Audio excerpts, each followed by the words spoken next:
God Level Demon Chapter 81 hanggang 70. Sa oras na ito, sa gitna ng isla ng mga hayop, isang lambak, kung saan may isang malaking puno na tumutubo sa kalangitan, ito ay pula, parang dugo, napapalibutan ng mga baging na parang mga dragon, mukhang nakakahiya.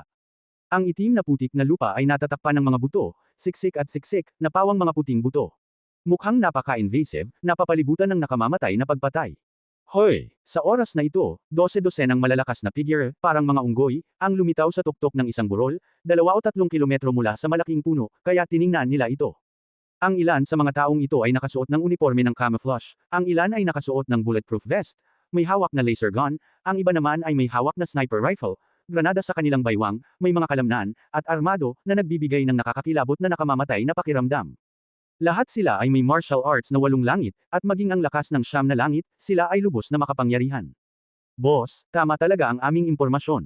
Isang lalaking may patalim sa mukha, isang sorpresa sa mukha, may isang punong may pulang dugo sa gitna ng isla ng halimaw, na may pulang prutas na may dugo. Pagkalipas ng isang araw o higit pa, ito ay nahihinog. Nagawa ito, at sa pagkakataong ito ay talagang na-develop na kami. Iyan ang pulang prutas na may dugo. Sinasabing dinidiligan ito ng dugo ng hindi mabilang na mga hayop. Ito ay naipon sa loob ng mahigit 100 taon at tumutubo sa loob ng 100 taon. Ang halaga ng prutas ay kamangha-mangha. Ang isa ay nagkakahalaga ng 50 milyong federal na barya. Ano ang pera, basta't kakain ka ng ganitong kapyulang prutas, matutulungan mo kaming malagpasan agad ang byway point, maabot ang sitwasyon ng militar, mapatay ito, at unti-unting magiging mamamayan tayo. Totoo na kapag narating na natin ang sitwasyong militar, ang lakas ng ating grupo ng mga cheetah ay lubos na lumakas. Maaari tayong pumunta kahit saan sa mundo. Marahil ay maaari tayong pumunta sa Black Moon City, manalo ng isang piraso ng lupa, at tapusin ang mga araw ng pagtatago. Pinag-uusapan ito ng lahat at ito ay lubos na nakakapanabik. Kung may mga pulis man dito, nakakagulat na makita ang mga taong ito, dahil ang mga taong ito ay mga kriminal na grupo na binubuo ng mga magnanakaw, tulisan, mamamatay tao, at iba pa. Handa silang bumoto, bumuo ng grupo ng cheetah, walang kasamaan, walang away, nagnanakaw sa paligid, pumapatay ng hindi mabilang na tao, nagiging isang kriminal na wanted ng federal na pamahalaan, sumikat, at nakakatakot. Pero ang mga kriminal na ito ay lumilitaw na ngayon sa lugar na ito, sinusubukang kalbuhin ang pulang prutas. Ang grupo ng grupong ito ay tinatawag na Lin Bao. Siya ay isang lalaking nasa katanghaliang gulang na may matipunong pangangatawan.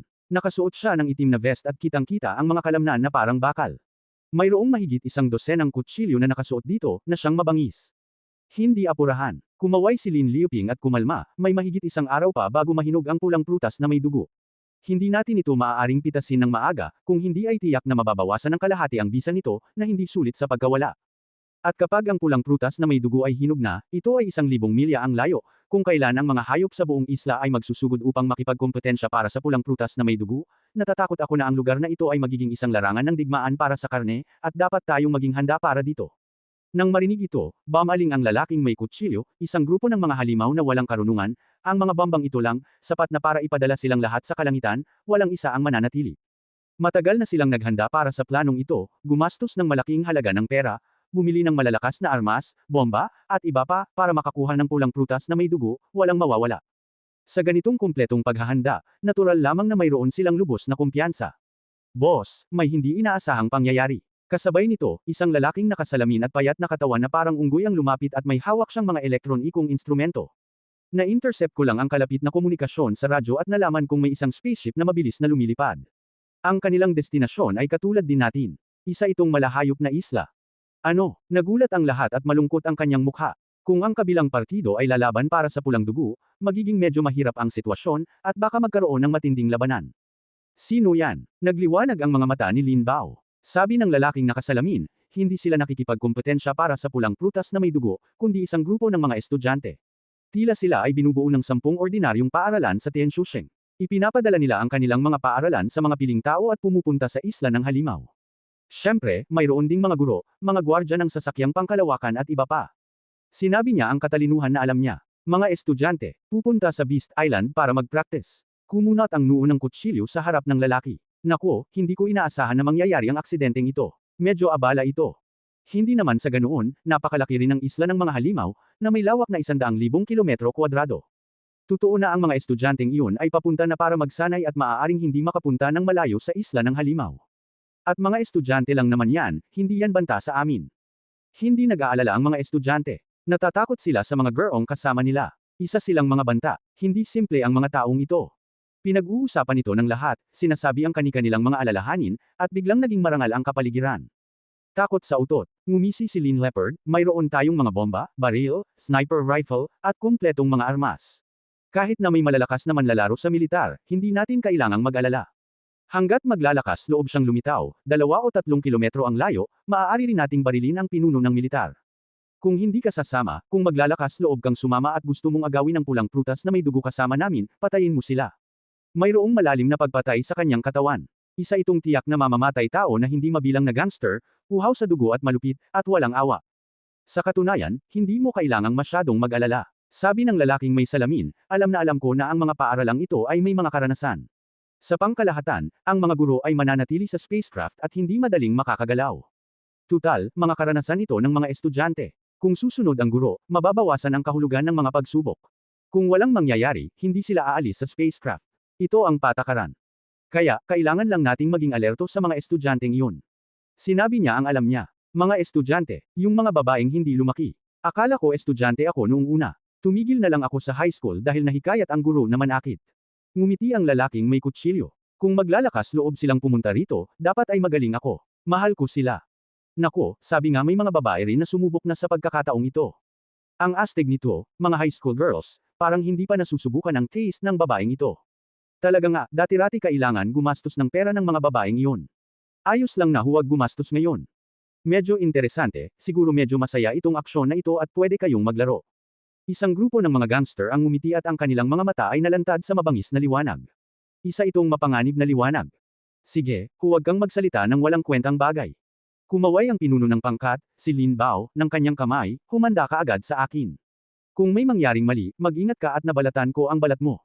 Oo, ulo. Maraming gangster ang natigilan at hindi na nang ahas na magsalita pa. Alam nila ang kakila-kilabot ng kanilang ulo at ikinalulungkot niya ito. Tiyak na papatayin nila ito agad-agad. Hindi ko alam kung ilang dating kasama ang namatay sa ilalim ng pamumuno ng koponan. Pagkalipas ng ilang oras, sa wakas ay nakarating na ang spacecraft sa Beast Island. Nandito na ang isla ng mga hayop. Kasabay ng malakas na pagsabog, muling lumitaw ang figure ni Kapitan Luo Jian sa malaking screen. Kapag dinala mo na ang iyong mga bagahe, pupunta ka sa Beast Island. Dito ka mananatili ng 5 araw, at babalik kami muli pagkatapos ng 5 araw. Kapag dumating ang panahon, kahit ano pa ang gawin mo, kailangan mong bumalik. Boom! Dahan-daang lumapag ang sasakyang pangkalawakan sa isang mabuhanging dalampasigan sa isla ng mga hayop. Nang medyo alanganin na, bumukas ang pinto ng barko at lumitaw ang isang hagdan na bakal, na nagbigay daan sa mga estudyante na bumaba mula sa hagdan na ito. Hoy! Sa loob ng ilang minuto, bumaba mula sa spaceship ang mga estudyante ng 10 paaralan at mabilis na umalis sa spacecraft, at hindi sumunod ang mga tripulante at guro sa itaas. Sa loob ng ilang panahon, may 1 o 2 tao na nakatayo sa dalampasigan, at may dala silang mga bag, malita, at iba pa. Hoy! Sa oras na ito, lumipad ang spacecraft at agad na naglaho sa harap ng lahat, nilisan ang isla ng halimaw at lumipad patungo sa kalapit na isla ng libangan bilang pansamantalang pahingahan. Para sa mga estudyante, ang 5 araw na ito ay panahon ng pagsubok, ngunit para sa mga guro at tripulante sa itaas ng sasakyang pangkalawakan ay panahon ng bakasyon, hindi para manatili sa liblib na lugar ng isla ng halimaw. Gayunpaman, kung mananatili sila sa Beast Island, wala silang magagawa, basta't makalipas ang 5 araw, pagkatapos ay lilipad pabalik sa spacecraft, at pagkatapos ay babalik ang mga estudyante sa Tianshui City. Tuldok tuldok tuldok tuldok tuldok tuldok tuldok tuldok tuldok tuldok tuldok tuldok. Maraming estudyante ang nanood sa pag-alis ng spacecraft, pakiramdam nila ay naliligaw sila. Ngayon, ang mga taong ito na lang ang natitira, dahil ang lugar na ito ay isa lamang isla, malayo sa mainland, at walang nakatira. Tiningnan ni Xiaping ang isla, ang masukal na gubat sa harap, ang malalagang halaman sa lahat ng dako, ang mga lambak ng bundok sa malayo at iba pa. Paminsan-minsan sa kaibuturan ng gubat, may umuungal na halimaw, na nakakadurog ng puso. Ramdam ng mga estudyanteng naruroon ang paghingal mula sa lungsod na bakal. Ito ang orihinal na kapaligiran. Walang usok, kahit sumigaw pa sila ng tulong, walang magbibigay pansin. Pumunta ka. Ang una ay ang Tianshui City 88 Middle School. Nanguna si Churong. Kinuha niya ang sarili niyang koponan at naglakad patungong Hilagang Silangan. Iniwan niya ang brigada at naglakbay sa kailaliman ng gubat. Dahil ang pagsubok na ito ay isang kompetisyon, imposibleng manatiling magkakasama ang lahat ng mga estudyante, at kailangan silang paghiwalayin. Kung hindi, maraming tao ang mananatili na magkakasama, sino ang halimaw na mangangaso? Nang makita ito, ang mga tao sa ibang mga paaralan ay naghihiwalay din at sinasadyang naghihiwalay sa iba't ibang direksyon upang hindi magbanggaan. Fair na nga, sabi ni Jiang Yaro kay Xiaping Ren. Sabi ni Xiong Bat iyan, kalimutan mo na yan, ayokong magtagal sa lalaking yan. Sumulyap siya kay Xia Ping at tumalikod at umalis, kasunod ang kanyang 67 tauhan kabilang ang Goldman Sachs, Tao Yun at Hong Yu. Mukhang matagal nang nakikipagnegosasyon ang mga taong ito, at plano nilang magtulungan. Hindi nila planong manatili kay Xia Ping. Ang natitira na lang ay sina Xia Ping, Zhang Yaro at Zhu Erkan. Mukhang nakahiwalay tayo, may emosyong sinabi ni Xia Ping, masyadong madilim ang mundong ito. Ito ang pang-aapi sa alamat. Utot nako, hindi mo kasalanan yan, malaking problema yan kahit saan. Hindi makahinga ng maayos si Zhang Yaro kay Xia Ping. At kailangan kong itama yan, nakahiwalay ka, wala tayo niyan. Tumingin si Xia Ping kay Zhu Erkan na katabi niya at nagtanong, hindi mo ba sila sinusundan? Nakipagtulungan ako kay Yaro, at ayoko ng mga taong kumikilos ng grupo-grupo. Tama lang ang 2 o 3 tao, mahinang sabi ni Zhu Erkan, hindi pinapansin ang pag-alis ng iba. Sige, nagkibit-balikat si Xia Ping, saan tayo pupunta ngayon? Maghanap ka muna ng lugar na may tubig kung saan ka maaaring tumira. Ito ang pinakamahalagang bagay. Tila handa na si Zhang Yaro. Tutal, kailangan nating manatili sa isla ng halimaw ng 5 araw. Magiging napakahirap kung wala ang pugad. Nagmungkahi si Zhu Erkan, nakita ko lang ang malaking bundok sa harap ng sasakyang pangkalawakan. Tila ito ang pinagmumula ng isang maliit na batis. Bumabagsak ito mula sa bundok. Siguro pwede tayong pumunta sa bundok na iyon at sundan ang lugar. Napakasimple lang ng plano nila, ibig sabihin, maghanap ng matitirhan, pagkatapos ay maaari mong sundan ng kuta, kumalat sa paligid, at mangaso sa paligid ng halimaw. Well, wala akong opinyon. Tumango si Xia Ping. Kaya, ang 3 tao ay agad na naglakad patungo sa silangan at pumasok sa gubat. Gaano katagal, natuklasan ni Xia Ping na may isang grupo ng mga tao na dumating kalaunan, at iyon ay si Han Shan at iba pa sa Zhengde Middle School. Umabot sila sa 11 tao, at sila ay makapangyarihan. Kumislap ang kanilang mga mata, nagpapakita ng isang nagniningning na liwanag. Agad na nagbabala si Xia Pingren na gusto itong gawin ng mga taong ito, ngunit natuklasan nila na tila hindi sila inaatake ng mga taong ito sa middle school ng Zhengde, sa likuran lamang sila.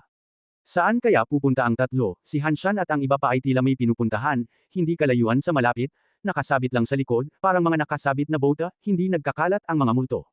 Sinusundan ba ng mga taong ito ang talagang gusto nating gawin? Kumunat ang noo ni Zhu Erkan at nakaramdam ng matinding pagkailang. Ang pagsubaybay ng ganito ay parang nakakasalubong ng isang tagasunod. Sumanghel si Zhang Yaro, kahit gaano pa, basta't gumagawa sila ng gulo, hindi natin sila dapat pansinin. Medyo naiinis siya kay Xia Ping, dahil ang gagaw nitong nilalang na ito. Mag-ingat ka, may halimaw sa harap mo. Palaging inilalabas ni Xia Ping ang kanyang sariling kapangyarihang pangkaisipan, pinagmamasdan ang kapaligiran sa paligid ng gubat, at biglang natuklasan na tila nagbago ang kabaligtaran na gubat, isang kakilakilabot na momentum ang dumating. Hoy! Sa isang kisap mata, ang mga puno ay nanginginig, parang isang pagsabog, at biglang sumugod mula sa kabilang panig ng mga puno patungo sa 4 o 5 lobo sa gubat, na bawat isa ay malalakas, puno ng mga kalamnan, mga paa at kamay na may mga kuko, at ilang bakas sa lupa, na naglalabas ng uhaw sa dugong malupit na hininga. Mag-ingat ka, ito ang lobo sa gubat. Maingat na nagbabala si Zhang Yaro, sinasabing isa sila sa mga Panginoon sa isla ng halimaw. Marami sila, mabibilis, at walang katapusan. Kung ang isang kuko ay matamba, kahit ang isang bato ay maaaring madurage. Kung ang bilang ay daan-daang libo, kahit ang malalakas na manlalaro sa militar ay mapupuksa ng mga lobong gubat na ito. Ngunit kahit na iisa lang itong lobo sa gubat, hindi mababawasan ang lakas ng pakikipaglaban. Malakas silang lumaban at hindi natatakot sa kamatayan. Napakahirap nila, at tatawag sila ng mga kaibigan, kung hindi nila ito papatayin agad silang mahuhulog sa lobo sa gubat. Napapaligiran ng. Naging maingat ang mukha niya. Walang pakialam si Xia Ping. Ang mga lobong gubat na ito ay tunay ng makapangyarihan, ngunit sila lamang ang pinakamalakas sa 5 araw na martial arts. Walang banta sa kanya. Nang gusto na niyang patayin ang 5 lobo ng jackal, biglang gumalaw ang Zhengde Middle School at iba pang mga taong nasa likuran niya, at ang bilis ay napakabilis, at agad silang sumugod kay Xia Pingren. Sa isang iglap, 5 tao ang lumapit, binunot ang mahabang espada sa katawan, naghagis ng isang banayad na espada, at nagpasa ng malamig na liwanag. Ito ay napakatumpak at mainit, at ang espada ay tumama sa puso ng 5 lobo sa gubat. Kasabay ng isang malakas na putok, walang nalabanan ng 5 lobo sa gubat, at agad na bumagsak sa lupa, nawalan ng hininga. Ano? Parehong nagulat sina Zhang Yaro at Zhu Erkan. Hindi nila maintindihan kung bakit ginawa iyon ng mga taong ito sa Zhengde Middle School. Tinulungan pa nga nila ang mga ito at pinatay ang mga halimaw na ito. Pero hindi ba nila naaapektuhan ang mga taong ito sa Zhengde Middle School? Mabubuti ba talaga ang mga taong ito, at nagrereklamo sa Germany? Hoy! Ang mga estudyante ng middle school sa Zhengde na hindi nagsalita, ay hindi rin nagsalita, at tahimik na pinatay ang mga lobong gubat na ito, mabilis nilang sinimulang buhatin ang mga lobong gubat na ito. Kahit ang mga taong ito ay hindi tumitingin sa mga mata ni Xia Pingren, at ang ekspresyon ay lubhang mapanghamak. Ano ang gustong gawin ng mga lalaking ito? Naguguluhan sina Zhang Yaro at Zhu Erkan. Gayunpaman, mabilis na nalutas ang kanilang mga pagdududa, dahil habang nagmamarcha silang tatlo papasok sa kalaliman ng gubat, nakatagpo ng mga cheetah, tigre, at maging mga itim na oso sa daan, personal na binaril ng mga estudyante ng Zhengde Middle School ang mga halimaw. Hanggang sa mapatay, ngunit kinuha rin ang lahat ng mga bangkay nang hindi umaalis. Minsan, bago pa matuklasan ng mga tao ng Zia Equality ang mga halimaw sa kanilang paligid, ang mga taong ito sa middle school ng Zhengde ay nagkukusa na kumilos, tulad ng mga tapat na bodyguard, upang tuluyang lipulin ang mga halimaw na ito. Di nagtagal, dumilim ang kalangitan. Kinahapunan, naglakad si Ziaping ng daan-daang kilometro, at sa wakas ay nagpahinga sa isang bukas na lugar sa gubat, na upo sa tabi ng malaking bato.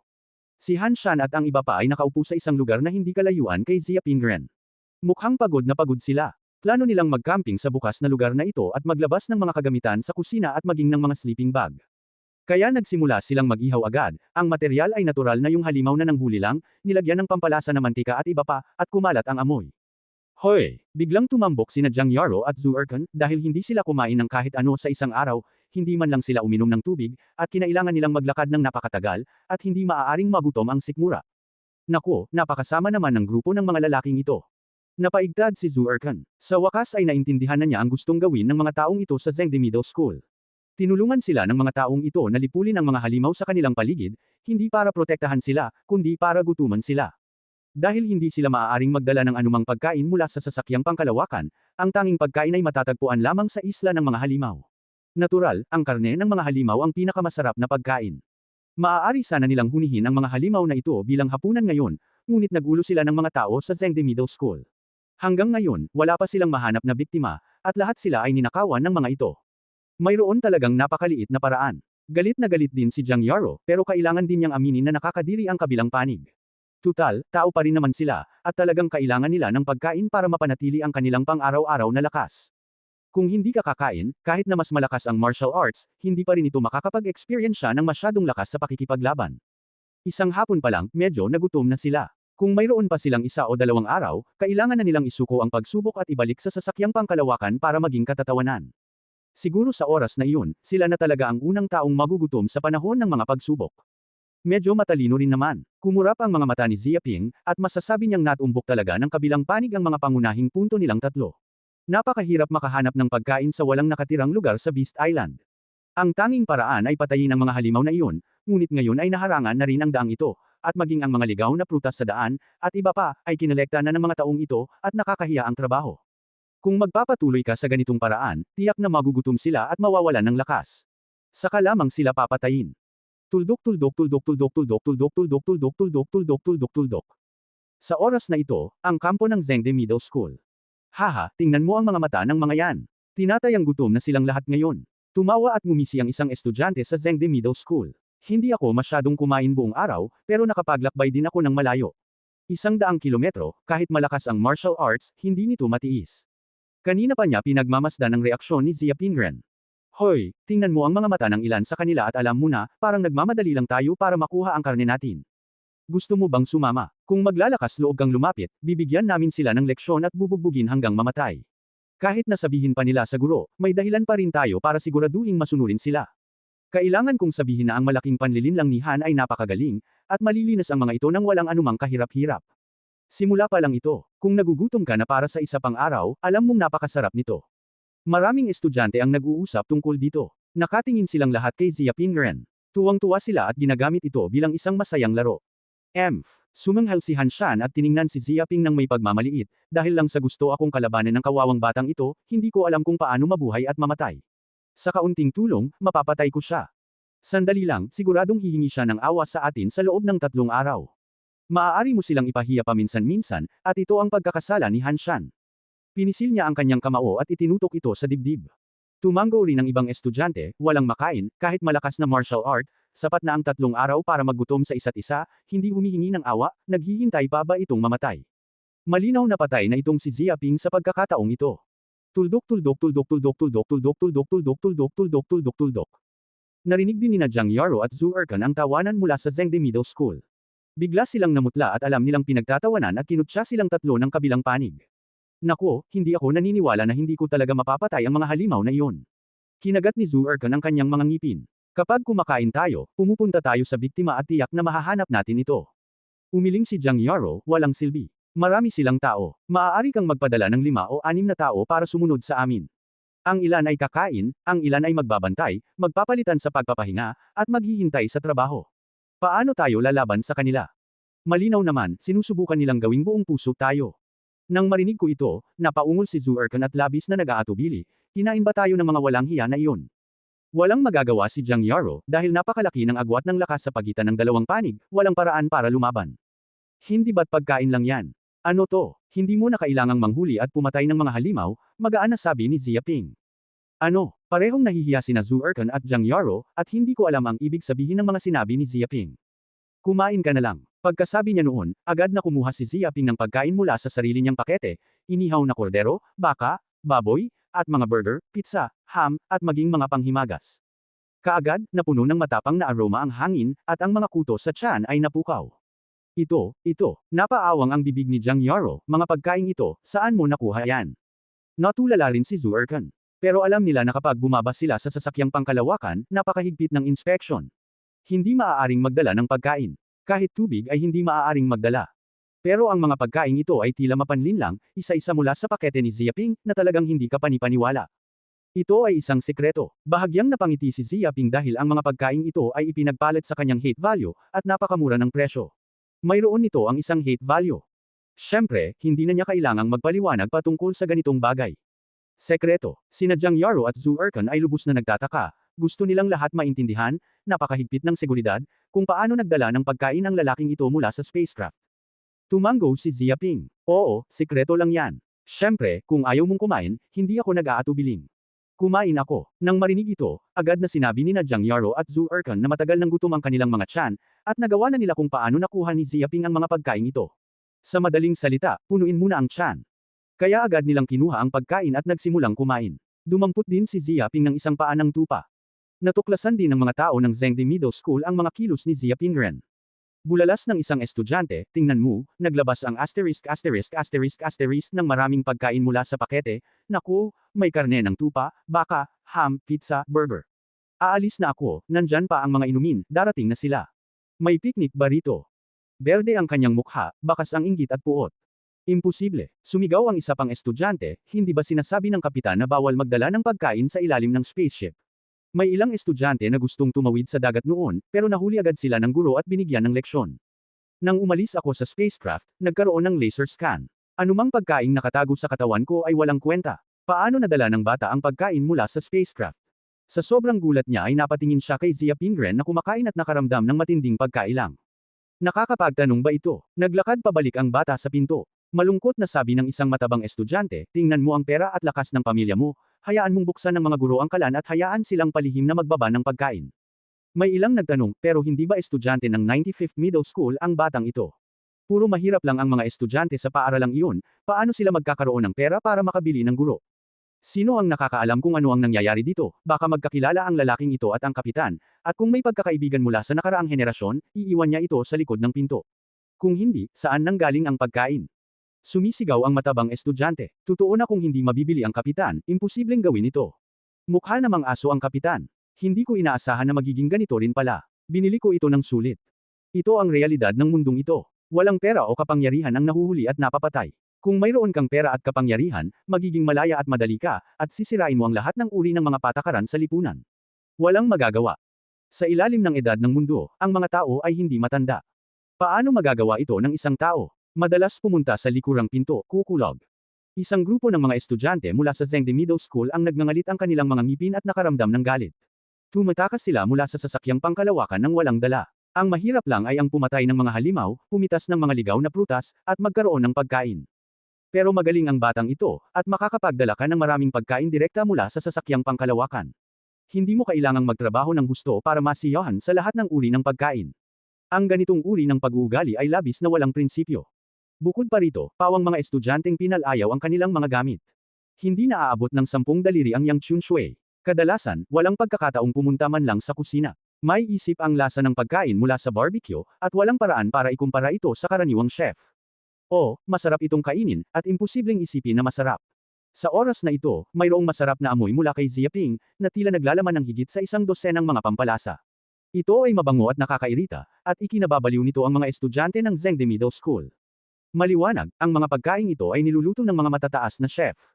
Kapatid Han, may pagkain na sila ngayon, wala tayong ginagawa. Mali ang sinasabi ng isang estudyante ng Zhengde.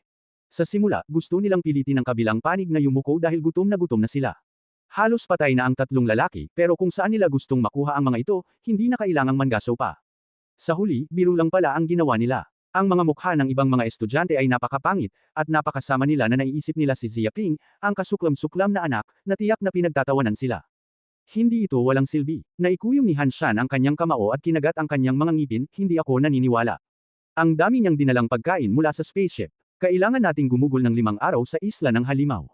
3 ang kasama nila. Kahit pa magdala talaga ng pagkain ang lalaking iyon, siguradong hindi iyon sapat para sa 5 araw, at matatapos din iyon sa loob ng 2 araw. May 3 araw na natitira, kung walang pagkain, napakahirap din ng mga iyon. Hindi siya mapakali, paanong nabibigo ng ganito ang sarili niyang plano? Oo, tama si Handa. Kahit hindi ka mamatay, sige, sirain natin ang lalaking ito. Sa oras na iyon, hindi man lang niya mahuli ang isang halimaw, natatakot ako na magiging katatawanan siya. Isang grupo ng mga estudyante mula sa Zhengde Middle School ang pawang nagngangalit ang kanilang mga ngipin. Tuldok tuldok tuldok tuldok tuldok tuldok tuldok tuldok tuldok tuldok tuldok tuldok. Tunay nga, kinabukasan, sinusundan pa rin ng mga estudyante ng Zhengde Middle School ang tatlong Ziaping, at walang pahinga. Tila kailangan nilang sundin ito sa pagtatapos ng paglilitis. Isa talagang multo ang grupong ito ng mga ********. Galit na galit si Jiang Yaro. Akala niya may pagkain siya para sa 3 tao. Atris ang mga estudyante ng Zhengde Middle School, pero hindi ko inaasahan na mas malala pa pala ito. Kung magpapatuloy ito, malamang na matatalo sila ng laro ni Churong. Huwag kang mag-alala. Walang pakialam ang mukha ni Ziaping, patuloy akong papasok sa kailaliman ng gubat, at hindi ako naniniwala na ganoon talaga sila kalakas. Kapag nakatagpo nila ang isang malupit na halimaw, mamamatay ang mga taong ito. Kung gusto mong maalis ang mga halimaw sa gubat, hindi ka dapat manatili, kundi kailangan mo rin ng lubos na lakas, ngunit habang palalim ang gubat, mas maraming halimaw ang mas masasalubong mo. Kahit na napakalakas ng mga estudyante sa mga middle school na ito ng Zhengde, lahat sila ay piling tao, ngunit sa harap ng mga lumalakas, ang bilang ng mga halimaw ay higit pa sa sapat. Nang marinig ito, parehong tumanggo sina Jiang Yaro at Zhu Erkan at nadama na hindi makakapagpumilit ang mga taong ito sa kalaunan. Sige, biglang kumislap ang mga mata ni Ziaping, at ang kapangyarihang pangkaisipan ay nakakita ng isang itim na anino na tila kumikislap sa malalayong mga puno. Ito ay mabilis at malapit, at ang bilis ay napakabilis, parang unggoy. Malinaw na napansin din ng mga tao sa Zhengde Middle School ang anino na ito. Isa itong halimaw, patayin mo yan. Naglabas ng utos si Han Shan. Agad-agad, isang estudyante ang agad na naglabas ng pana at palaso, binaluktot ang pana at kinuha ang palaso, napakabilis ng bilis, at ang malakas na putok ay bumaril, napakatumpak, at agad na binaril ang anino. Ano, hindi inaasahan, ang anino ay isang sigaw ng pagsigaw, kasabay ng tunog ng pagtalsak ng dugo. Ano, ang anino na ito ay hindi isang halimaw kundi isang tao. Biglang nagbago ang ekspresyon ng mga estudyante sa Zhengde Middle School at alam nilang may kapahamakan silang nararanasan. Hindi ba ako papatay? Ang estudyanteng may hawak na pana at palaso ay natigilan at namutla, at hindi pa niya naranasan ang ganoong bagay, at bigla siyang nabigla ng husto. Ang mga estudyante ng ibang mga middle school ng Zhengde ay magkakaharap, hindi alam kung paano maging mahusay, dahil hindi nila inaasahan ang walang nakatirang islang ito, mayroon pa palang iba. Bukod dito, ang mga galaw ng kalaban ay palihim at tahimik pa rin, at napagkakamalang normal lang ang mga halimaw. Hoy! Sa isang kisap mata, may 5 o 6 na figure sa di kalayuan sa gubat. Napakabilis ng bilis, at sa matinding momentum, lahat sila ay nakarating kay Ziaping Ren. Isa sa kanila ay isang kalbong lalaking nasa katanghaliang gulang. Nakakita siya ng palaso sa kanang braso niya. Sumigaw siya ng dugo sa mukha. Lumingon siya sa mga estudyante at sumigaw, sino ito? Sinong anak ng pagungang ng ahas na barilin ako gamit ang pana at palaso, ikaw ba yan? Gusto mamatay ni nanay. Sabihin mo sa akin, gusto mo bang mamatay? Sumigaw siya na parang tigre, umuungal na parang tigre, at pinipigilan ang tunog ng kalangitan, na nagpapakita ng malupit na lakas ng martial arts, at biglang natigilan sina Han Shan at ang iba pa. Hindi lamang dahil malaki ang kabilang panig, kundi dahil alam din ng mga taong ito na hindi ito isang mabuting tao sa unang tingin, lahat ay nakasuot ng pulang vest, bulletproof vest, na nagpapakita ng malalakas na kalamnan at mga tato sa mga ito. Ang pinakamahalaga ay armado talaga sila ng mga baril, granada, at isang buong armadong anyo, na nagpapakita ng kanilang bangis. Malinaw na pumapatay ng mga tao ang mga taong ito. Kung ikukumpara sa mga ordinaryong mandirigma, ang mga taong ito ay malinaw na mayroong hindi pangkaraniwang mabangis na ugali. Kumurap ang mga mata ni Ziaping. Pakiramdam din niya ay hindi ordinaryong tao ang mga taong ito. Tila mas mabangis sila kaysa sa mga karakter na may itim na mata sa Black Moon City. Mayroon silang lasa ng isang taong desperado. Oo, pasensya na. Sumigaw ang estudyanteng may hawak na pana at palaso, hindi ko sinasadya. Nahihiyang humakbang paarap ang lalaking nasa katanghaliang gulang na may kalbong ulo at sinampal ito. Bigla niyang inihampas ang estudyante sa lupa, at maging ang mga ngipin sa harap ay lumabas na may halong dugo. Naiisip ko ito, gaano kalakas ang sampal? Pasensya na, kapaki-pakinabang. Siya, ano ang gustong gawin ng ina sa mga pulis? Nakatitig siya ng masama sa estudyanteng natambas sa lupa. Takot na takot ang mga estudyante sa Zhengde Middle School. Kailan kaya sila nakatagpo ng ganito kabanggas na tao, wala silang sinabi at wala silang maintindihan. Medyo sobra ka na para gawin ito. Bilang pinuno ng grupong ito ng mga estudyante, tumayo si Han Shan na may matigas na anit, nakatitig sa kalbong lalaki, at gustong magbigay ng sarili niyang opinyon. Boom! Bigla, sandali, isa sa grupo ng malalaking lalaki ang kumuha ng laser gun, at agad na binaril si Han Shan, at agad na nabali ang kanyang binti at tumilamsik. Sumigaw ng malakas si Han Shan, gustong-gusto niyang pag-initan ang kabilang panig, at mabilis siyang sumugod, kahit nakaharap sa laser gun, hindi niya napigilan. Bigla na lang niyang hinawakan ang kanyang mga hita at bumagsak sa lupa at patuloy na gamulong. Mabilis na kumalat ang matinding sakit sa buong katawan. Hindi niya naranasan ang ganitong sakit sa loob ng 18 taon. Ang mga estudyante sa Zhengde Middle School ay gulat na gulat at takot. Sobra, ginamit niya lang ang palaso para panayin ako, at sinampal ko siya. Sabi mo samobra na ako. Tapos pakiramdam mo samobra na ako, kahit na sa tingin mo samobra na ako. Ngumiti ang kalbong lalaki at tinitigan si Han Shan at ang iba pa. May grupo rin ng mga lalaki na nanunuya, at tila tinitingnan nila ang biktima tulad ng Zhengde Middle School at iba pa. Ganito ang itinuturo ng dulo ng black hole sa kanila. Tila kung sino man ang maglakas loob na gumalaw, agad na mapapatay ang baril. Hindi nang ahas magsalita si Han Shan, at maraming malamig na pawis sa kanyang noo. Naunawaan niya na ang grupong ito ng mga taong ito ay isa lamang desperado na tao, at ang dahilan nila, naghahanap lamang ito ng kamatayan. Kayo, sino kayo? Narito ang mga islang walang nakatira, paano kayo napadpad dito? Hindi napigil ang magtanong ang isang estudyante sa Zhengde Middle School. Bahagyang ngumiti ang kalbong lalaki, hindi kita kilala, grupo ako ng mga cheetah. Bagamat sikat na sikat sila bilang mga magnanakaw, sikat lamang sila sa panig ng pulisya. Hindi sila kilala ng karamihan sa mga ordinaryong tao. Tutal, ang mga ordinaryong tao ay nagmamalasakit sa kanilang sariling buhay, at may sapat na oras para mag-alala tungkol sa ibang mga bagay. Ano, grupo ba kayo ng mga cheetah? Hindi ba't ito ang pinakasikat na organisasyon ng mga magnanakaw nitong mga nakaraang araw? Walang kasamaan, walang pagpatay, walang pagpatay. Kamakailan lang, tila dahil sa kaso ng pagnanakaw sa kaban ng bayan, 16 ang namatay at 10 ang nasugatan. Ngayon ay hinahabol na ito ng mga pulis, paano kayo napadpad? Dito, nagulat ang isang estudyante at tila narinig na ang reputasyon ng cheetah group. Nang marinig ko ito, nagulat at natulala ang ibang mga estudyante. Hindi talaga magandang bagay ang grupong ito. Lahat sila ay mga kriminal na pinaghahanap. Nagsisisi ngayon si Han Shan na berde ang mga bituka. Alam kong mayroon pa ring ganitong grupo ng mga monghe sa kailaliman ng kagubatan. Kung siya ay papatayin, hindi siya pupunta rito kasama ang walang hiyang si Zia King. Pero ngayon ay huli na para sabihing nasa kamay na ito ng grupong ito ng mga mamamatay tao.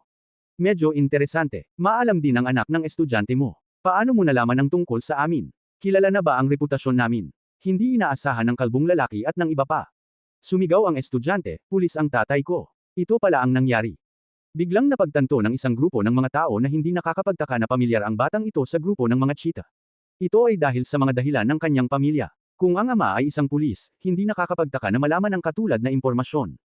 May pinuno ng utang, may amo, hindi ko inaasahang makakahanap ako ng anak na pulis, ang swerte nga natin. Tumingin ang kalbong lalaki sa estudyante. Nang makita ang ganoong mabangis na titig, natakot ang estudyante. Alam niyang hindi niya ihahayag ang kanyang pagkakakilanlan. Ang pagkakakilanlan ng pulis ng kanyang ama ay likas na tutol sa mga gangster na iyon. Masasabing may alitan ang dalawang panig. Ngayong nasa kamay na siya ng grupong ito ng mga gangster, may dapat na siyang tapusin. Ikaw, huwag kang magulo, ang guro natin ay malapit sa islang ito, at may malalakas na manlalaro.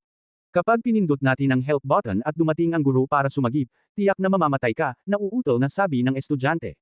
Masayang tumawa ang kalbong lalaki, siguraduhin ninyo, palihim lang na pinindot ng ilan sa inyo ang buton ng tulong, hiniling na ba ninyo sa guro na iligtas kayo? Bakas sa mukha niya ang paghamak, dahil naglagay na sila ng maraming information jammer malapit sa isla, para lang maorang ang mensahe ng distress. Nang marinig ko ito, nagbago ang mga mukha ng ilan, dahil mula nang simula ng grupo si Han Shan, patuloy niyang pinipindot ang help button, ngunit hanggang ngayon, wala pa ring reaksyon ang relo. Sa madaling salita, ang mga kalapit na signal ay dapat maarang ng grupo ng mga gangster, at walang impormasyon ang maaaring ipadala. Lahat ay desperado. Sa harap ng mga makapangyarihan at mababanggas na mamamatay tao na ito, sila ay nasa mga islang walang nakatira, at ang impormasyon para sa tulong ay hindi maipadala. Sila ay desperado at patay na lamang. Tapos na ito ng tuluyan. Ang mga estudyante ng Zhengde Middle School ay nasa desperadong kalagayan, hayaan silang maging mga anak ng kanan, hayaan silang magkaroon ng magandang kinabukasan, mahusay na mga kwalifikasyon, ngunit para sa mga desperadong ito ay kalokohan. Ang mga mamamatay tao na ito ay namamatay lang, at paano sila matatakot sa kanilang pamilya? Ang kanilang pinagmulan. Sa madaling salita, kung kinakailangan, papatayin sila ng mga mamamatay tao na ito ng walang pag-aalinlangan. Nako, kasalanan to ng **** na si Ziaping. Tuluyan na siyang pinatay nito. Kung hindi lang dahil sa lalaking to na basta na lang lilipat at papasok sa kailaliman ng gubat, paano niya makakaharap ang grupo ng mga mamamatay tao na to? Isang grupo ng mga estudyante mula sa Zhengde Middle School ang labis na nagalit at nagsisi. Pinagsisihan nila ang kanilang ginawa. Alam nilang hindi nila papansinin si Ziaping, ngunit ngayon ay dinala sila sa isang desperadong sitwasyon ng lalaking ito at nahulog sa mga kamay ng mga grupong ito ng mga mamamatay tao. Kung makakaligtas ka mamaya, mapalad ka. Tutal, mga estudyante sila, paano sila naging kalaban ng grupong ito ng mga martial artist, 8 langit, 9 na langit, at napakaraming armas. Talagang naglakas loob na humarap, isang harapang patayan ang naganap. Mapatla ang mukha ni Han Shan, ngunit sukdulan ang kanyang paninisi sa sarili. Kung hindi lang dahil sa kanyang pagiging suwail, ang pagsunod sa demonyong si Ziaping, hindi siya papasok sa mapanganib na lugar na ito. Ngayon, dahil sa isang aksidente, lahat ng kanilang mga estudyante sa Zhengde Middle School ay kinailangang mamatay sa mga islang walang nakatira. Kahit na mayroon silang kapangyarihan at kinabukasan, paano naman ang magandang kinabukasan? Patay na, bangkay na, at hindi may iwan ang utot. Mukhang alam mo naman ang sitwasyon mo. Ngumiti ang kalbong lalaki, kung makakasalubong mo kami, kahit malas ka, hindi, dapat ay swerte ka. Tutal, tulad ng isang gurong tulad namin, mahirap makahanap ng pera. Ang pagkakataong magbigay sa iyo ng isang aralin ay tiyak na makikinabang sa iyo. Ang iba pang mga mamamatay tao ay pawang awkward, pinapanood ang grupo ng mga estudyante na may sampal sa mukha, at ang mga mata ay nagpakita ng isang pahiwatig ng lamig. Walang naramdamang tawa ang mga estudyante ng Zhengde Middle School at nahulog sila sa kamay ng grupo ng mga mamamatay tao. Desperado lamang ang kanilang nararamdaman. Walang katapusang kawalan ng pag-asa at takot ang nasa puso. Pero bigyan mo muna ng leksyon ang ilang mga babaeng nasa high school. Ito ay aral para sa mga matatanda. Garantisado na magkakaroon ka ng masarap na lasa na maaalala mo sa buhay na ito. Matako na tiningnan ng kalbong lalaki ang ilang mga batang babae sa Zhengde Middle School. Ang mga batang babae sa mga pribadong paaralan na tulad nito ay may magandang mukha at marangal na ugali. Ang pinakamahalaga ay ang kabataang kapaligiran na hindi maihahambing sa mga madalas lumabas. Ang mga mamamatay tao na iyon ay nagtatago sa Tibet tuwing mga karaniwang araw. Namumuhay sila na parang aso. Saan sila makakatagpo ng ganoong babae? Ngayon ay nagkita na sila, at lahat ng mga mata ay mabagsik at sabik. Bigla, ilang mga batang babae mula sa Zhengde Middle School ang namutla at nanginig. Alam nila na kung mahuhulog sila sa kamay ng mga grupong ito ng mga mamamatay tao, tiyak na magdurusa sila sa di makataong pagpapahirap. Ginamit nilang lahat ang mga matang naghahangad ng tulong at tumingin sa mga lalaking estudyante sa tabi nila. Gayunpaman, ang mga estudyante sa paligid nila ay yumuko at iniwasan ang mga mata ng iba. Ito ay isang konsensyang na konsensya, at nakita nila ang kapangyarihan ng mga mamamatay tao, na siyang mangangahas na maging unang ibon. Ngayon lang naging ibon si Han Shan, at naputol ang isang binti. Ito ay isang aral mula sa nakaraan. At kahit na lahat ay magkaklase, maaaring hindi ganoon kaganda ang relasyon, kahit papaano ay hindi umabot sa puntong buhay kamatayan, pangkalahatang pananaw lang, paano mo magagamit ang sarili mong buhay para ipagpalit ang buhay ng iba.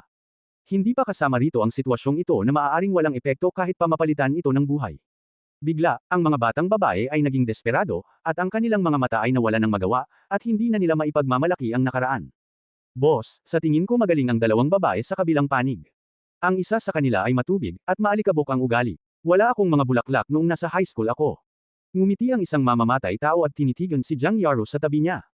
Hoy! Biglang napansin si Jiang Yaro ng isang grupo ng mga mamamatay tao, at agad na nagliwanag ang mga mata nito. Kahit sa gitna ng maraming babae, ang babaeng ito ay lubos na namumukod-tangi, at hindi ito mapapantayan ng ibang babae. Hindi naman masama, magaling ang babaeng ito, kapag natapos ko ng masiyahan, ikaw naman ang magpapalamig. Ngumisi ang kalbong lalaki, napakabukas palad kong tao, kumain na ako ng karne, siguradong may sopas na maiinom mo. Salamat kuya, nakakatuwa ang isang grupo ng mga mamamatay tao. Anong gusto mong gawin? Nang makitang lumapit ang kalbong lalaki, kumunat ang noo ni Jiang Yaro, at labis na nalungkot ang kanyang puso. Sinubukan niyang makaalis sa lugar na ito. Gayunpaman, ang mga mamamatay tao na ito ay makapangyarihan at may mga baril sa kanilang mga katawan. Natatakot ako na hindi sila naiwan ng ilang hakbang ang layo, at naantala sila ng isang putok lamang.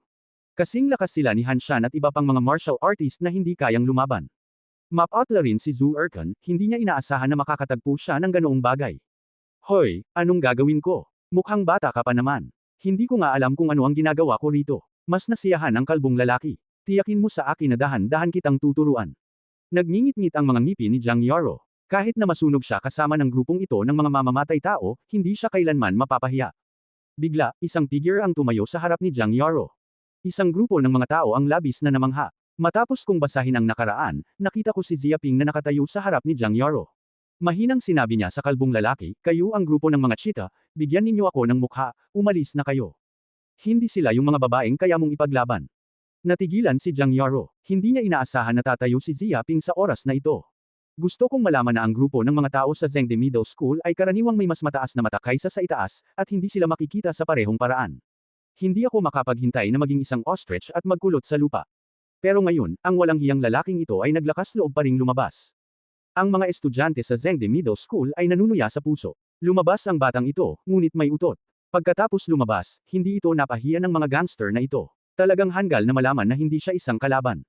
Si Han Shan ay lumalaban din sa puso, hindi maasahin sa mabuti ang katapusan ng batang ito. Kung inisin mo ang grupo ng mga mamamatay tao, natatakot ako na kahit ang ulo ay sesabog sa kabilang panig, at ang mamatay ay hindi maaaring mamatay. Bibigyan kita ng mukha. Nang marinig ito, ngumiti at tumawa ng malakas ang kalbong lalaki, sino ka sa akala mo? Anak ng Pangulo, hayaan mong pakitaan kita ng mukha, bakit hindi mo ako pakitaan ng mukha? Sabi ko rin na hindi sila ang mga babaeng kaya kong igalaw.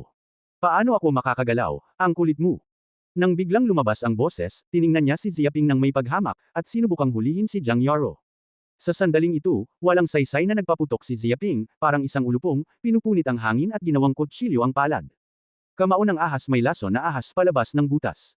Boom! Bigla na lang, tinusok ng kamay niya ang dibdib ng kalbong lalaki, na parang hinihiwa ang tokwa dito, at habang dinidilaan ito, ang puso ng kalbong lalaki ay parang pakwan agad. Nanigas ang buong katawan ng kalbong lalaki, ang kanyang mga mata ay nagpapakita ng isang hindi kapani-paniwalang hitsura, at siya ay takot at walang takot. Hindi niya inakala na ang batang ito ay nang ahas na barilin ang kanyang sarili. At binaril niya, hindi siya nag-react, sa isang iglap ay napatay siya. Huwag mo siyang sisihin, ang bilis ng pagbaril ni Ziaping ay napakabilis, parang isang ahas na nangangaso, at hindi siya handa, at si Ziaping ay 2 metro lamang ang layo. Ang liit ng distansya, ang bilis, paano niya nahaharangan? Sa malakas na boses, ang malaking katawan ng kalbong lalaki ay parang isang toreng bakal. Ito ay bumagsak sa lupa at lumikha ng isang malakas na ingay. Ito ay nagtalsak ng alikabok, at ang dugo ay tumulo sa lupa at nagmantsa sa lupa. Sabi ko, mamamatay ka kapag gumalaw ka. Tiningnan ni Ziaping ang katawan ng kalbong lalaki, hindi ka nakikinig, kaya mamamatay ka. Ito, nagulat ang mga estudyante sa Zhengde Middle School, dahil ang mga ganitong pagbabago ay talagang kakilakilabot at kamangha-mangha. Sino ang makakaisip na ang lalaking ito ay talagang maglalakas loob na gawin ito? At kapag nagsimula ka, magiging walang awa ka, papatayin ng kalbong lalaki sa isang iglap, sesabog ang kanyang puso, sa ganoong paraan, sa ganoong kainit, ano ang magagawa ng mga ordinaryong tao? Natigilan din si Han Shan, at hindi niya maisip ang pangahas ni Ziaping na gawin ang ganoong bagay. Nahiya rin sina Jiang Yaro at Zhu Erkan. Hindi nila inaasahan na magiging ganito kagwapo si Ziaping. Hindi sila nag-atubili. Pinatay nila ang gangster gamit ang isang kamay at hindi nagpakita ng awa. Naku pong bastos, naghahanap ka ng kamatayan. Nang makita ang eksenang ito, ang grupo ng mga gangster ay sadyang nagalit, habang pinapanood ang kanilang mga kapatid na pinatay ng lalaking ito, hindi nila matiis ang eksenang ito. Boom! Nang biglang narinig ang boses, may isang gangster na kinalabot ang gatilyo at pinaputukan ito kay Ziaping nang may katumpakan. Pinatay niya ang masamang lalaki at sinuntok ang puso nito. Gayunpaman, ang kapangyarihang pangkaisipan ni Ziaping ay kumalat na sa lahat ng dako, at kilalang-kilala ang 12-dosenang metro ng kabilang panig, kumikislap ang kanyang katawan, at agad niyang ipinutok ang baril. Kasabay ng isang malakas na putok, ang laser shot ay kinunan sa kabilang panig ng isang malaking puno. Doon mismo, ang malaking puno na kasing kapal ng mangkok ay nahati sa 2 piraso. Pagkatapos ay gumuho ito at nagkaroon ng pag-itim sa siwang. Naiisip ko kung gaano kalakas ang baril na ito. Paano nangyari iyon? Kaya mo bang kunan ng litrato ang mga ito? Hindi makapaniwala ang gangster na bumaril sa kanyang nakita, dahil isa rin siyang sharpshooter, halos 100. Hindi namatay ang taong tinarget niya, pero makakatakas kaya ang batang ito. Pero paano niya nalaman na nalinang ni Ziaping ang kanyang mental na kapangyarihan at naramdaman ito sa paligid, kahit na ang kanyang bilis ay hindi kasing bilis ng laser, ngunit nararamdaman niya ang aksyon ng hinahanap, ang bilis ng gatilyo, ang anggulo ng pagbaril, at iba pa. Hanggat kaya mo itong maunawaan, malalaman mo ang direksyon ng laser at maiiwasan mo ito ng maaga. Ito ang kakilakilabot ng militar, at ang kontrol ng espiritu ay kakilakilabot. Masasabing umabot na ito sa saligan na ang hangin ng taglagas ay hindi gumalaw, at palihim na ipinadala ang kawalang katapusan sa kaharian ng kamangmangan. Kahit na mayroong higit sa 100 mga armadong lalaki ng sabay-sabay, hindi nila papatayin ang isang mandirigma. Kahit ang ilan sa mga pisikal na kakayahang tumugon ay malakas, at ang malalakas na likas na ugali ng martial arts na may mga panganib na induktibo ay kayang gawin ito. Ito na ang simula ng paghawak ng kaunting espiritual na kapangyarihan. Gayunpaman, si Xia Ping ay hindi isang malakas na tipo ng ganitong tipo, dahil matagal na niyang pinagkadalubhasaan ang kapangyarihang pangkaisipan, at anumang galaw ng mga gangster na ito ay hindi kayang hawakan ng kanyang mental power scan. Kamao ng crane lumilipad na mga crane ang naiwan. Sa sandaling nagpaputok ang mga gangster, palihim na dumaan si Xia Ping, at ang buong katawan ay naging isang lumilipad na crane. Agad siyang lumapit sa gangster, ginawang alakdan ang kanyang kamay at hinampas ito. Kasabay ng isang malakas na kalabog, ang ipis na ito ay nakapagdulot ng napakalakas na pagtagus. Agad itong sumalpok sa lalamunan ng gangster, dinilaan ito, sumabog ang dugo, at lumipad na parang bukal. Nanlaki ang mga mata ng gangster, kitang-kita ang matinding kilabot, hawak ang leeg niyang tumutulo, at bumagsak siya sa lupa at namatay. Sus Mariosep, patayin mo siya, barilin mo siya at patayin mo siya. Nagulat at nagalit ang natitirang apat na gangster. Nang kumurap sila, ang dalawa nilang kasama ay napatay ng batang ito. Ayos lang iyon. Nagalit ang lahat at pinulot ang mga baril at gustong barilin. Boom! Bigla, bago pa man sila magsimula, natapakan na ni Xia Ping ang lupa, na parang isang tadyakan. Ang 100 metro sa plaza ay nagkaroon ng matinding pagyanig, gumuho, at maging ang ilang malalaking puno ay gumuho. Mayroon pang ang isang malaking lupa sa lupa. Sa malalim na hukay, ilang bato sa tabi nito ang nabasag at mayroong hindi mabilang na graba. At inaasahan na ng apat na gangster ang ganitong bagay, at bigla silang nabigla, at medyo hindi sila matatag. Hoy! Hinawakan ni Xia Ping ang isang kamay at agad na dumampot ng 2 o 3 bato. Sa ganitong paraan, dinurog niya ang nakaraan, sumabog sa ere, at gumawa ng isang matalim na suntok, at agad na tumagos sa dibdib ng 3 sa mga gangster. Sigaw nila at bumagsak sa lupa. Ang iba pang mga tao ay nagulat at nagalit. Ilang hininga lamang ang kanilang narating. Ang 5 kasama ay pinatay ng kabilang panig, at isa na lamang ang natira. Hindi maiisip ang ganitong uri ng sakuna. Sus Mariosep, hybrid ka, dahil gusto mo akong patayin, sabay tayong mamamatay. Baliw ang mamamatay tao, at gusto niyang hilahin ang granada sa baywang niya, pasabugan agad, at sabay na mamatay. Malalaking tao ang lahat, pero alam nila kung gaano kakilakilabot ang granada na ito. Tila isa itong nanginginig na granada. Espesyal itong idinisenyo para harapin ang mga nagtatanggol na halimaw na iyon. Kapag sumabog ang naturang bomba, daan-daang metro ang kakalat sa lupa, at hindi sila mamamatay o malubhang masusugatan.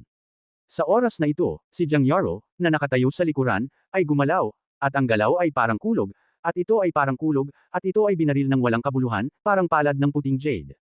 Boom! Bigla, sumabog at pumutok ang hangin sa likuran ng mamamatay tao. Nabasag ang gulugod sa isang iglap. Lumipad palabas ang buong tao na parang bola ng kanyan, lumipad ng mahigit 100 metro, at pagkatapos ay pinutol ang 3 o 4 na malalaking puno, at sa wakas ay tumigil. Ngunit nang huminto siya, ang mga baga ay nabasag ng nabasag, at ito ay patay na. Isang grupo ng mga estudyante mula sa Zhengde Middle School ang gulat at takot na takot. Mukhang nanghihina ang sisiw at hindi inaasahan na magiging ganito ito kaiyahiya ng barilin. Isa itong buhay ng tao. Hindi nakakapagtaka na ang kasintahan ng walang hiyang si Xia Ping ay ganoon ding klaseng tao. Medyo nahihiya rin si Han Shan, na nabalian ng binti. Medyo maliban na habulin ang ganoong babae. Natatakot akong bugbugin ako ng mahina kung hindi ako mag-iingat. Medyo nagulat din si Xia Ping.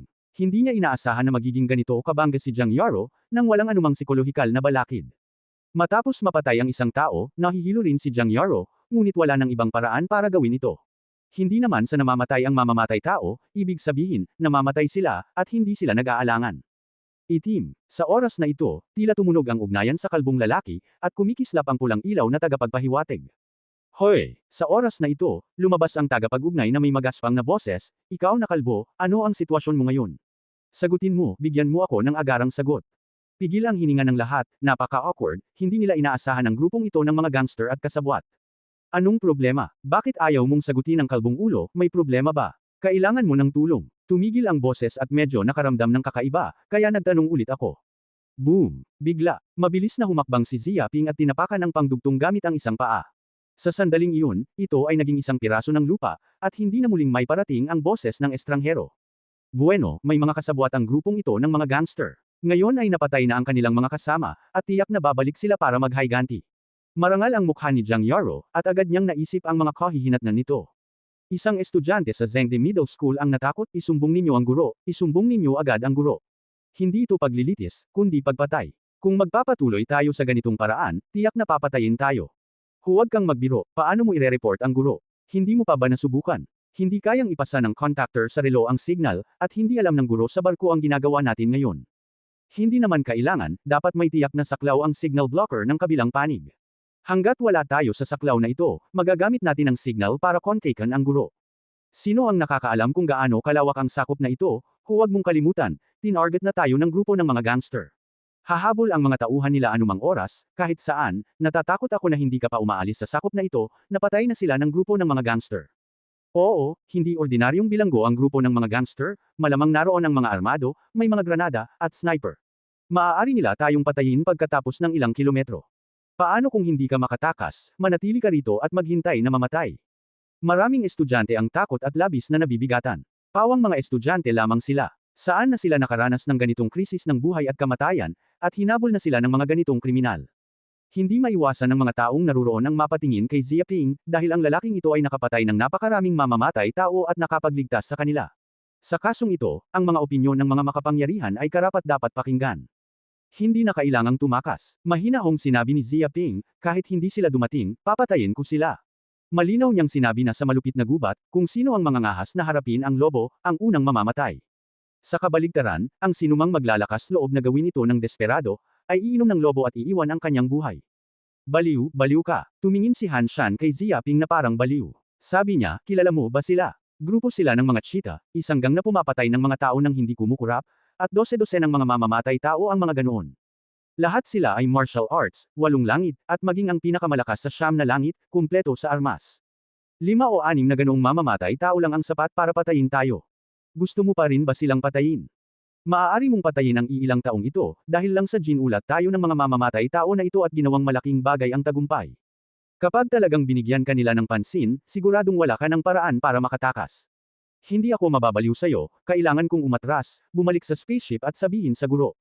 Sinabi niya ang mga ideya ng maraming tao. Sa harap ng mga mababangas na gangster, kakaunti sa kanila ang may lakas ng loob. Kung tatakas sila, wala silang magagawa. Gusto pa rin nilang patayin ang mga gangster. Hindi ito para maghanap ng kamatayan o kung ano paman. Kalimutan mo na yan, maghiwalay na tayo ng landas, huwag mo kaming sundan. Tinamad si Xiaoping na makipagtalo sa kanila, ikinumpas ang kanyang kamay at umalis kasama sina Jiang Yaro at Zhu Erkan. Teka, sabay na tayo. Sa oras na ito, ang mga batang babae sa Zhengde Middle School ay umalis din sa pila at sumama sa kanila. Roland, baliw ka ba? Sa totoo lang, kasama ang mga ugok, hinahanap mo ba ang kamatayan? Natigilan sina Han Shan at ang iba pa at hindi makapaniwala na ganoon ang naging desisyon ng mga babaeng ito. Ngumisi ang batang babaeng si Roland, hindi ako naniniwala sa lakas mo. Kung talagang mapanganib ito, natatakot ako na ilan sa amin ang umaatres, at para sa iyo ay maging pamatay kanyan. Tumanggo rin ang 2 o 3 babae. Malinaw na ang nangyari ngayon lang, nakita na nila ng lubusan ang karakter ni Han Shan at ng iba pa, na nang-aapi at natatakot ng husto, nang walang anumang responsibilidad. Kung panahon ng kapayapaan, maaaring hindi ito malaking problema, ngunit sa puntong ito, ang gayong karakter ay nakamamatay. Ito, yumuko sina Han Shan at ang iba pa at halatang nahihiya sila. Ang pangit ng kanilang pagganap. Nakita kong may ilang mga batang babae na nasisiraan na ng bait pero hindi man lang sila makotot. Kung ikukumpara kay Xiaoping, hindi talaga sila mga lalaki. Hoy! Sa oras na ito, mabilis na umalis si Xiaoping Ren, at ilang mga batang babae, tulad ni Roland, ay mabilis na sumunod, at hindi nagtagal ay nawala sa harap ni Han Shan at iba pa, at nagpatuloy sa pagdagos sa gubat.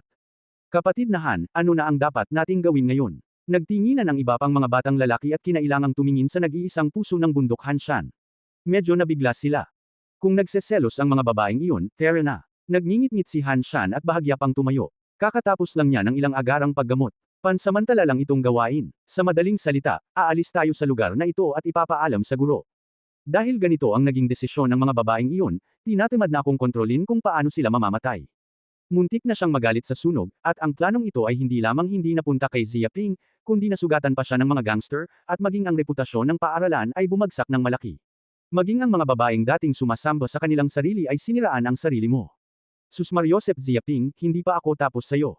Nagngingit-ngit si Han Shan, ngunit kahit na mayroong malaking kawalang kasiyahan sa kanyang puso, pansamantala lamang siyang makapagpipigil, kung hindi ay hahabulin siya ng grupo ng mga gangster, at sila ay magiging kakilakilabot. Tuldok tuldok tuldok tuldok tuldok tuldok tuldok tuldok tuldok tuldok tuldok tuldok. Sa oras na ito, sa tuktok ng isang bundok, ang grupo ng mga bandidong cheetah at iba pang mga tao ay marangal.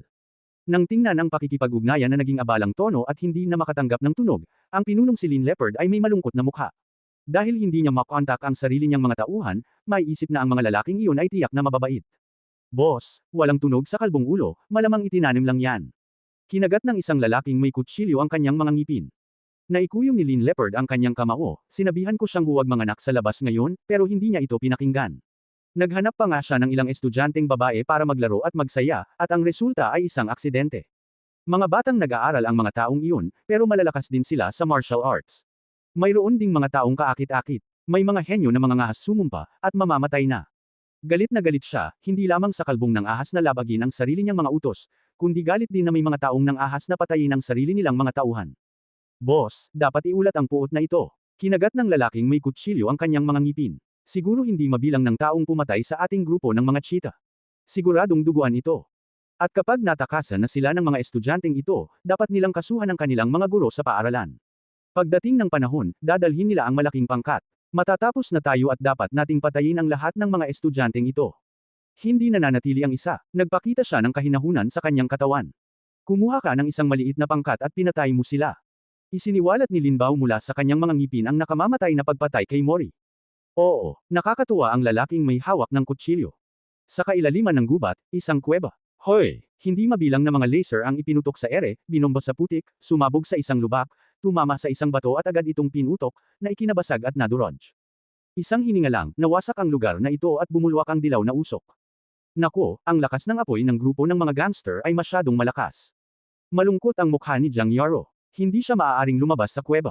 Kapag naglakas loob siyang lumabas sa kuweba, natatakot akong tamaan ito ng mababangas na laser o kahit mga bala. Mayroon ding mga nakatago sa kuweba, naroon sina Zia Ping, Zhu Erkan, at ilang mga batang babae sa Zhengde Middle School tulad ni Roland. Sa simula ay gusto nilang atakihin ang grupo ng mga gangster, ngunit saan nila naisip na ang grupo ng mga gangster ay napakabilis na bigla silang nakakita ng ilan sa kanila, at sila ay napigilan laban sa kanila ng ilang kilometro.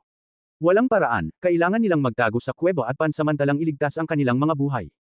Hindi lang mga laser gun, granada, pati mga rocket at iba pang mabibigat na armas ang meron. Sabi ni Zhu Erkan, ang pinakakakilakilabot na kalaban ay may sniper, halos 100%. Hindi napigilan ng lahat ang tumango. Masyadong malaki ang banta ng mga sniper sa mga gangster. Inatake sila ng mga ito sa layong 4 o 5 kilometro, at napakasama ng katumpakan. Kung hindi dahil sa mataas na persepsyon ni Zia Ping sa panganib, kaya niyang hulaan ang direksyon ng bala ng maaga at umiwas sa oras. Natatakot ako na baka mapatay sila ng 2 o 3 tao sa isang iglap. Gayunpaman, maaari lamang silang magtago sa kuweba at hindi maglakas loob na lumabas. Kapag nakalabas na sila, agad silang tititigan ng kakilakilabot na sniper. Pero hindi problema ang patuloy na pagtatago sa kuweba. Sinabi ni Roland Shensheng, matindi ang kabilang panig ng apoy, maaari kang dahan-daang lumapit sa kuweba rito, kapag nagpadala ka lang ng isang tao para pumunta at maghagis ng isang malakas na granada sa kuweba. Sa isang iglap, papatayin tayo. Marangal sina Jiang Yaro at ang iba pa. Alam nilang pinipigilan ng mga gangster ang kanilang mga armas dahil malayo sila sa kanila, ngunit kapag malapit na ang mga gangster, malamang patay na sila. Pero halos imposibleng lumaban, dahil ang kabilang panig ay isang malayuang atake, at wala silang dalang armas, kahit gusto nilang umatake sa isa't isa, hindi nila magawa. Zia Ping, ano sa tingin mo? Lumingon si Jiang Yaro para tingnan si Zia Ping. Ang ibang mga babae ay nakatingin din kay Zia Ping. Masasabing si Zia Ping na ngayon ang kanilang puso. Anong ideya? Hinawakan ni Zia Ping ang kanyang baba, ang isa pang sniper, pati na rin ang mga laser gun, granada, at iba pa, ay tunay ng isang malaking banta. Ang pinakamahalaga ay wala siyang anumang paraan ng pag-atake sa malayong distansya.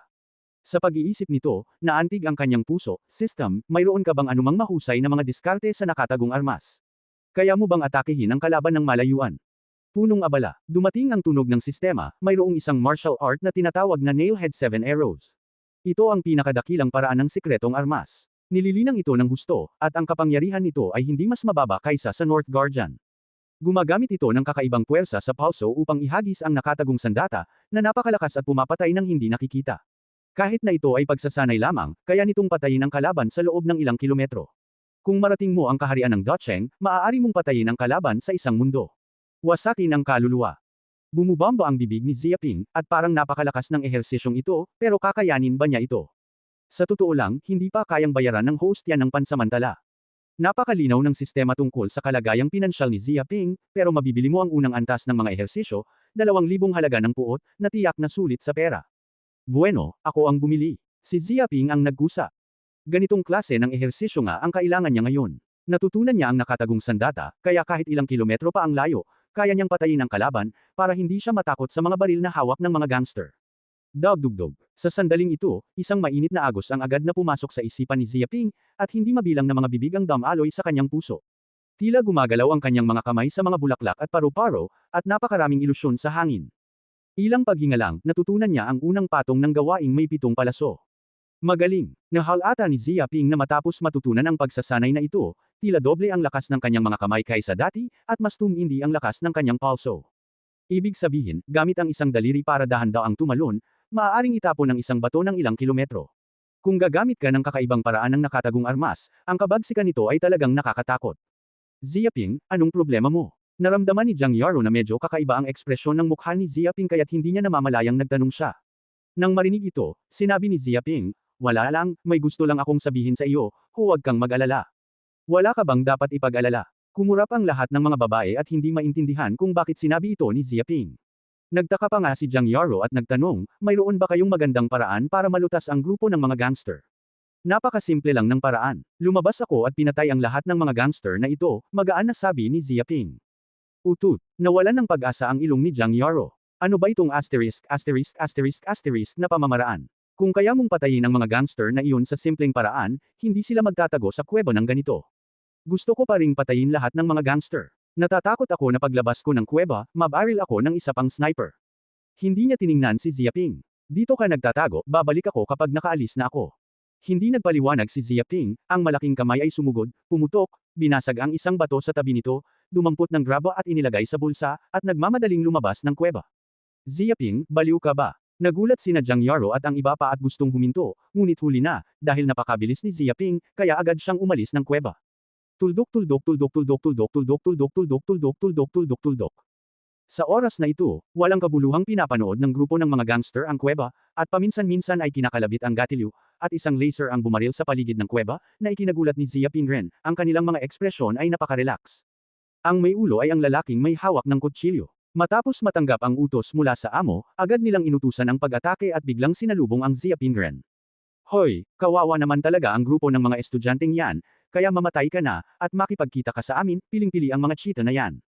Ang kabaligtaran ay isang babaeng nasa high school, maaari kang maging maamo. Kung hindi babae, kundi lalaki, binomba na ako ng rocket launcher, at maghihintay ako hanggang ngayon. Kung mabibigyan mo ng buhay ang mga babaeng ito sa high school, magiging astig ang gabing ito. Nakita ko ang mga babae, napakataas ng kalidad, hindi ito ang gabing maihahambing sa Ying. Paano natin maihahambing, 1,000 tao ang sumasakay sa 1,000,000 tao, ngunit isa ang simulan ng pag-ibig, iba ang lasa. Isang grupo ng mga gangster ang ngumiti at ang kanilang mga mata ay nalantad sa masamang liwanag. Para manahimik ka, sumanghal ang lalaking may dalang kutsilyo, huwag mong kalimutan, patay na patay ang mga kalbong ulo sa kamay ng mga estudyanteng ito, kung hindi mag-iingat ang isa, kailangan na nating tapusin. Kutsilyo, sa tingin ko hindi mo kailangang mag-alala. Sumigaw ang isang gangster, walang armas ang mga estudyante, at kami naman ay kumpleto sa armas. Kung ganoon sila kalakas, natatakot ako na baka hindi sila dinala sa amin, pinatay sila, takot silang utot. Ibig sabihin, ang dahilan kung bakit mamamatay ang mga kalbong ulo ay dahil malapit ang mga ito sa kanila. Hanggat aatake tayo ng malayuan, magiging martial arts sila, at hindi nila tayo kakagatan. Magkakaroon sila ng ganito kahaba na mga kamay. Sa katunayan, mayroon pa rin tayong mga sharpshooter dito. Kaya nating patayin ang kalaban pagkatapos ng 5 kilometro. Ano ang panganib? Ligtas na direktang magpaputok ng headshot. Isang grupo ng mga gangster ang sumigaw at hindi natakot, at hindi nila kinuha lahat. Sa katunayan, sinabi ng lalaking may kutsilyo na dapat siyang mag-ingat, ngunit hindi niya itinuon ang pansin sa grupong ito ng mga estudyante. Tutal, lahat sila ay mga gangster. Taglay nila ang kapangyarihan ng martial arts at maging ang lakas ng 9 na langit. Kaya nilang patayin ang mga estudyanteng ito gamit lamang ang mga kamay. Hindi pa kasama rito ang mga granada, laser gun, at iba pang armas sa katawan. Kung hindi mo mapapatay ang mga estudyanteng ito, hindi naman talaga nila kailangang kumuha ng kahit isang piraso ng tofu para magpakamatay, para hindi masayang ang pagkain. Gayunpaman, kailangan pa ring sabihin ang eksena. Aniya, sa madaling salita, binalaan tayo ng amo na sa pagkakataong ito ay hindi tayo dapat mag-ingat. Dapat nating tiyakin na makakalaban ng mga estudyante kapag wala silang resistensya. Kung namatay kayo dahil sa aksidente, huwag ninyo akong sisihin. Napaka-stricto ng tono niya. Sigurado ako sa kutsilyo at kapatid ko, babarilan ko ang kanilang mga kamay at paa isa-isa, para kahit mga Diyos sila, hindi nila tayo kayang takutin. Sigaw ng isang gangster. Mukhang may lalaki pa rin ang grupo ng mga estudyante, mukhang magaling ang lakas, may martial arts na 7 langit. Basura, walang silbi ang tao, patayin mo na lang. Tama, babae lang ang kailangan natin, lahat ng lalaki ay napapatay, at isa ang hindi. Maraming gangster ang maraming pinag-usapan, at nagpakita sila ng isang nakamamatay na pagpatay, at gusto nilang makalapit sa kuweba. Mag-ingat ka, may mga tao sa kuweba na mukhang desperado na. 5 kilometro ang layo, isang sniper ang gumamit ng optical telescope para titigan ang kuweba sa lahat ng oras, at agad na napansin ang sitwasyon. Kaya, sa pamamagitan ng walkie-talkie, sinabi niya sa iba pang mga kasamahan ng gangster. Ito ang lalaking estudyante. Napansin ng ilang gangster na mabilis na lumabas ang kuweba mula sa figura, napakabilis ng bilis, parang cheetah, ngunit ang kanyang mukha ay lubhang mapanghamak, namamatay ba ito? Sniper, patayin mo siya. Hoy! Bumagsak lang ang boses, isang kakilakilabot na bala ang bumaril mula sa 5 kilometro ang layo, napakabilis ng bilis, halos umabot na sa sound barrier, kaya ang lakas ng bala ay madaling makapunit ng isang armored car. Kung ang katawan ng tao ay tatamaan ng bala na ito, sisibog ito agad, at mapupunit ito. Bueno, darating ba? Bahagyang nanlamig ang mga mata ni Ziaping. Ang kanyang kapangyarihang pangkaisipan ay nasa lahat ng dako, at agad niyang naramdaman ang daloy ng hangin sa malayo. Kumislap ang kanyang katawan at agad niyang pinatamaan ang bala. Kasabay ng isang malakas na kalabog, tumama ang bala sa lupa, at sa isang iglap ay nakabuo siya ng isang butas na may diametrong 2 o 3 metro. Tumilapon ang lupa, nagbago ang lakas, at maging ang isang kalapit na bato ay nabasag. May isip na ang bala ng sniper na ito ay kakilakilabot. Naku, nakatakas siya. Hindi makapaniwala ang sniper sa kanyang nakita. Lubos ang kanyang tiwala sa sarili niyang lakas. Kayang-kaya siyang patayin ng isang malakas na lalaking nasa itaas ng martial arts sa 9 kalangitan gamit ang isang bala. Pero ngayon, nakaligtas pa pala ang estudyante sa mga bala at hinayaan na lang tumagos ang mga bala niya. Nahanap tayo ng lalaki at tumakbo papunta sa atin. Sigaw ng isang gangster. Isa na namang paghamak na may kasamang hilik ng kawit na agila, tumatakbo. Mamamatay ba ang gago na yan? Nagpaputok tayo ng baril, at sa isang iglap ay magagawa natin siyang pulot-pukyutan, takot sa utot. Sa sandaling ito, isang bato ang lumabas mula sa himpapawid, at ang bilis ay napakabilis na parang nasa himpapawid at ang hangin ay kuskusin, lumilikha ng kislap, at biglang lumapit sa ilong ng agila na may kawit. Boom! Bigla, kaagad, ang ulo ng nagtatampo na hilik ay tinusok ng mga bato, at ang ulo ay sumabog sa lugar, sumabog na parang pakwan, at ang buong katawan ay dahan-daang bumagsak ng ganito, at kahit ang mga hiyawan ay hindi mailabas. Bago siya namatay, hawak pa rin niya ang gatilyo. Hindi, namatay ang 15 taong gulang, pinatay siya ng walang hiya, ang ubod-laking halimaw. Katabi ng sigaw ng isang gangster, sa sukdulan ng galit, ang kanyang mga kasamahan ay pinatay sa kanyang tabi. Ngunit bago pa man siya makagawa ng kahit ano, isang bato na ang lumilipad, pumupunit sa hangin, mas nakakatakot kaysa sa mga bala na bumubuga, at tumama sa lalamunan ng gangster. Binalot ng gangster ang kanyang lalamunan ng maraming dugo, ang kanyang mga mata ay baka sa kawalan ng pag-aatubili at takot, at hindi siya makapaniwala na siya ay pinatay ng ganito. Gusto niyang magsalita, pero parang may bar sa lalamunan niya, at tumutulo ito. Hindi siya makapagsalita, bumagsak ang katawan niya ng ganito, at ang dugo ay nagbahid ng pulang dilaw na lupa. Nako, ang bastos na halimaw na yan. Patayin siya, agad na barilin, at ihampas ang kamay gamit ang kamay. 2 pang tao ang napatay niya, ang walang hiya, kailangan ko siyang patayin ng patayin. Ang mga natitirang gangster ay talagang baliw. Kaya yabang nila noon, akala nila ay pinapatay nila ang buhay ni Ziaping, at plano nilang magsaya kasama ang ilang babaeng estudyante sa high school. Handa na ang mga plano. Pero saan nga ba iisipin, hindi pa nagsisimula ang plano, 2 tao na ang napatay nila. Hoy! 3 bato ang lumipad na parang itim na kidlat, at parang isang precision missile, sabay-sabay nilang natagpuan ang lokasyon ng 3 gangster, at sumigaw sila ng malakas. Bam-antong hininga na lang sila, tuluyan na silang bumagsak sa lupa at namatay. Sniper, ikaw. Siya. Anong ginagawa ng nanay? Hindi ka kumain ngayon. Bakit hindi mo siya pinatay? Barilin mo. Pati ang mga kutsilyo at mga mata ng mga lalaki ay puno ng dugo, at ang puso ay parang isang lobo na sumasabog. 5 piling tao ang sabay-sabay na namatay, at maging ang grupo ng mga cheetah ay hindi nakayanan ang ganoong pagkalugi. Kapatid na may kutsilyo, hindi niya mailak ang posisyon niya, mukhang mahaba ang mga mata niya sa buong katawan. Balisa rin ng sniper, unang beses niya lang makakita ng ganitong kalaban, hindi niya mailak ang posisyon ng kalaban. O akala niya ay nakakulong na siya, pero nang sandaling bumaril siya, nakatakas siya sa kabilang panig, na para bang mahulaan ng kabilang panig ang hinaharap, ito lang pala ang karibal ng kanilang sniper. Hoy! 3 bato ang lumipad palabas. Tumalsik ang mga ito sa ere at tumagos sa gubat. Bigla nilang pinasabog ang ulo ng 3 gangster. Sakto lang, sumabog ang kanilang mga ulo na parang mga pakwan. Kahit magtago pa sila sa ilalim ng malaking puno, magtago sa ilalim ng mga bato, kahit lumuhad sa lupa, mamatay lang. Sa persepsyon ng kapangyarihang pangkaisipan ni Ziaping, ang kanilang posisyon ay ganap na hindi nakikita.